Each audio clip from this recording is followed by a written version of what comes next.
Hello, folks. Welcome to my channel, Rico's Paradigm. Today, I want to talk about what expats could expect when hiking in the mountains in the Philippines.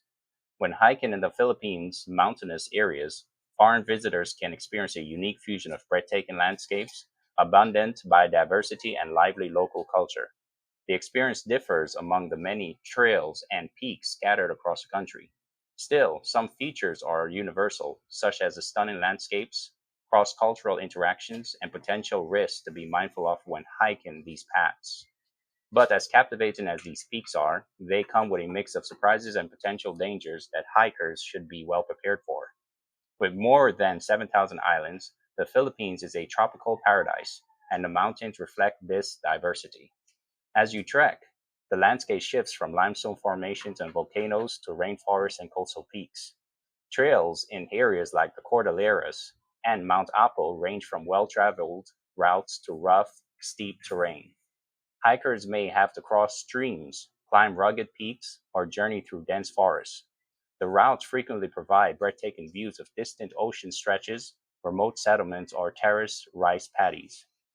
Each mountain has its unique charm. For instance, Mount Pulag is renowned for its magnificent sea of clouds at the peak, where cloud flows like waves at sunrise, creating a surreal view. The Philippines' tallest peak, Mount Apu, is a strenuous climb that rewards you with expansive views from the summit and geothermal phenomena like boiling springs and sulfur vents. Surrounded by 2,000-year-old rice terraces, Batad rice terraces provide an incredible cultural experience, but they are difficult to navigate because of the narrow walkways and steep stone steps. Research in the terrain, altitude, and usual weather is crucial because every mountain has a distinct preparation level. The mountain sediments are no exception to the Filipinos' reputation for hospitality. You might meet guides from indigenous groups or converse with residents in small villages as a stranger. Respecting the customs of indigenous tribes such as the Fugao and Aetas is essential, as many of the Philippines' mountains are revered by them. Popular hikes frequently requires guides, in part to preserve the environment and in part to offer cultural insights. It's not merely a sensible choice to hire local guides. In addition to sharing mountain legends and stories and helping to assure safety on challenging trails, they frequently provide a better knowledge of the value of the area.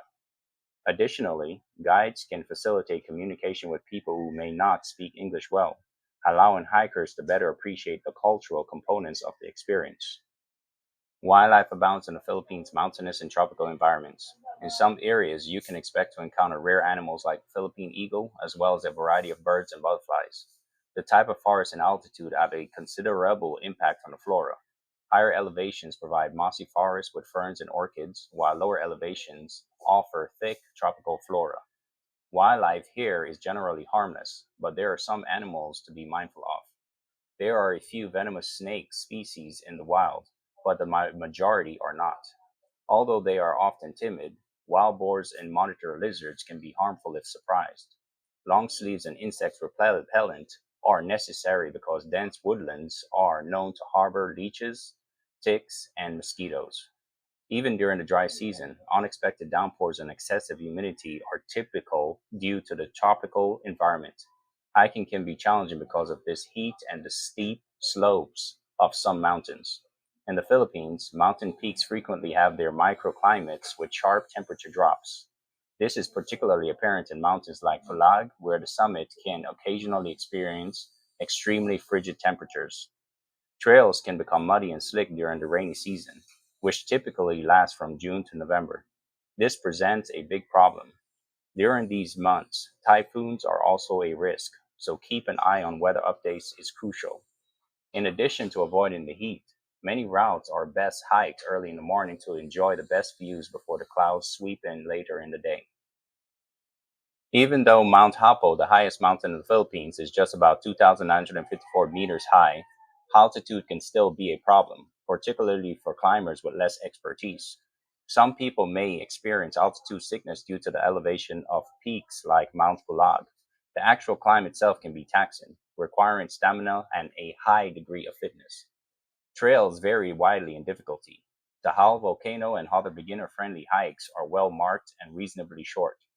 Steeper climbs and occasionally scrambling are features of intermediate trails, such as those on Mount Pico del Loro.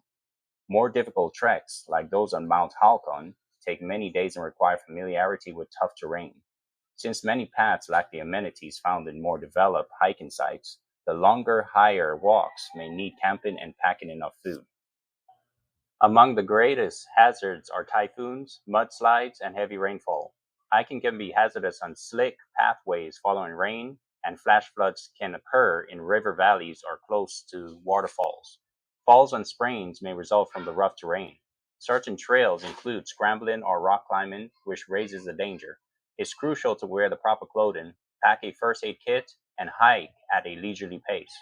Medical facilities are frequently located far from the paths in isolated mountains. Many places have limited or non existent cell coverage, so it's a good idea to have a map, GPS, or personal locating the beacon with you. If you have an accident, you might have to wait for assistance, which could take hours, especially on less traveled mountains. Large animal interactions are uncommon, but there are lesser threats, such as leeches in rainforest regions, dengue carrying mosquitoes, or even rabies if a stray animal bites you. Keeping covered and bringing insect repellent are crucial precautions. For indigenous people, several mountains such as Mount Apo and Mount Pulag have spiritual significance. Offense may result in inadvertent disrespect, such as touching holy things or disregarding customs. Guides frequently go over the laws about noise, littering, and respect for certain locations before a trip. Since these regulations represent the customs and values of the local populations, expats should be especially mindful of them. Particularly on undeveloped mountains, the paths can be difficult to navigate. If you are not familiar with the area, it's easy to get lost because not all paths are marked. For first timers or expats who are not experienced with tropical mountain regions, it's strongly advised to hire a guide. Make sure you have a rain jacket, comfortable clothes, and good hiking boots. Water, additional food, and a headlamp are necessary, particularly on longer excursions. Bring plenty of water because the humidity might cause dehydration. Light, high energy trail food and snacks are frequently available at local supermarkets. It's a good idea to protect your skin and wear insect repellent in locations where diseases like dengue or leptospirosis are common.